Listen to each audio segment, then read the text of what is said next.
Justin Gaethje versus Paddy Pimblett splits MMA fans because it puts belief against proof. Gaethje is the proven veteran, built on pressure, leg kicks, and years of elite experience. Paddy is the momentum fighter, fueled by confidence, chaos, and a fan base that believes he belongs at the top. This fight is not just about styles, it is about timing. Some fans think Paddy is ready right now. Others believe this matchup comes one step too early and turns Gaethje into a brutal reality check.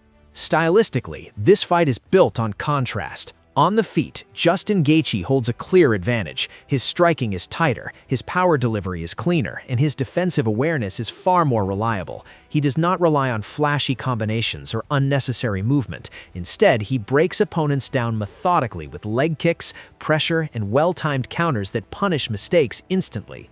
Paddy Pimblett, while creative and aggressive, often keeps his chin high and leaves defensive gaps that elite strikers are trained to exploit.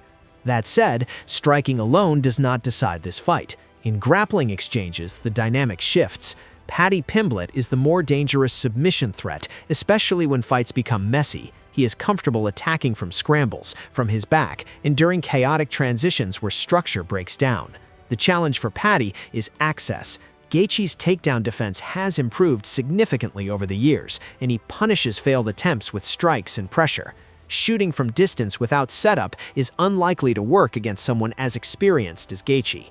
Cardio and pace are also major factors. Gaethje's style is high output, but he has learned how to manage his bursts over time. He no longer empties the tank early unless the opening is clear. Paddy tends to start fast and aggressive, which can be effective early, but dangerous if it does not earn respect. Over multiple rounds, Gaethje's pressure and leg kicks can make movement harder and decision-making slower. This fight is less about who has perfect cardio and more about who forces the other fighter to work harder every minute. Fight IQ further separates the two, and this is another point where fans strongly disagree. Gaethje has learned difficult lessons through wins and losses at the highest level. He understands momentum swings, risk management, and when to push or pull back. Paddy is still learning those lessons in real time, and learning them against someone like Gaethje leaves very little room for error. For Justin Gaethje, the path to victory is discipline. He needs to stay patient early, target the legs, and punish reckless entries. Paddy's confidence can work against him if Gaethje remains calm and composed. The goal is not to chase an early knockout, but to slowly take away movement and force predictable reactions. If Gaethje controls distance and tempo, the damage will accumulate round by round. Defensively, Gaethje needs to be smart. Avoid prolonged scrambles. Make Paddy earn every grappling exchange. Force him to work for takedowns and punish him on the breaks. Every failed attempt drains energy and confidence, which plays directly into Gaethje's long game. For Paddy Pimblett, chaos must be controlled. He cannot afford to brawl without purpose or rely solely on confidence. He needs to mix strikes with grappling attempts, force scrambles, and create moments where Gaethje is off balance. His clearest path to victory is catching a submission during a transition or forcing Gaethje to defend multiple threats at once. Standing and trading cleanly for extended periods is the riskiest option for Paddy. Keeping the fight messy, unpredictable, and uncomfortable is where his chances truly exist. The first round is the most dangerous period for Justin Gaethje. Paddy will be fresh, explosive, and unpredictable. Expect movement, pressure, and early attempts to create chaos. Paddy will likely test Gaethje's reactions with aggressive entries and quick level changes.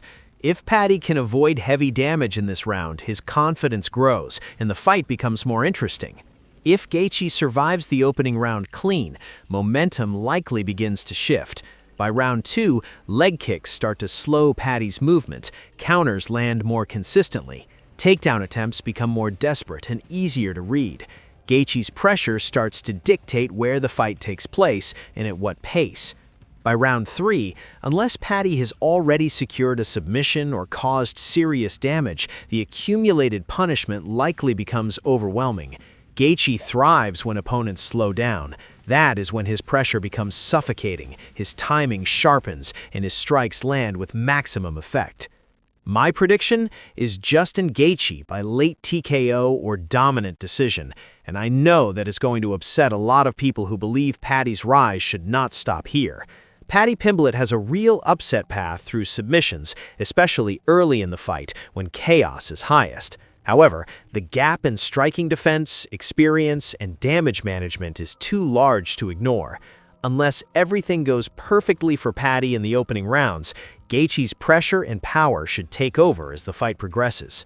If Paddy Pimblett is going to win this fight, it likely happens through early chaos, a scramble that turns into a submission, a moment where Gaethje overcommits and gives up his back. That path exists, but it is narrow and extremely risky. Against a veteran like Gaethje, those windows close fast.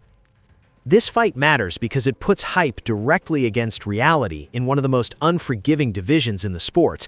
It shows whether Paddy Pimblett is truly ready for the elite level, and it reminds everyone why Justin Gaethje remains one of the most dangerous lightweights in MMA. If you enjoyed this breakdown, hit like, subscribe, and let me know in the comments who you think wins and why.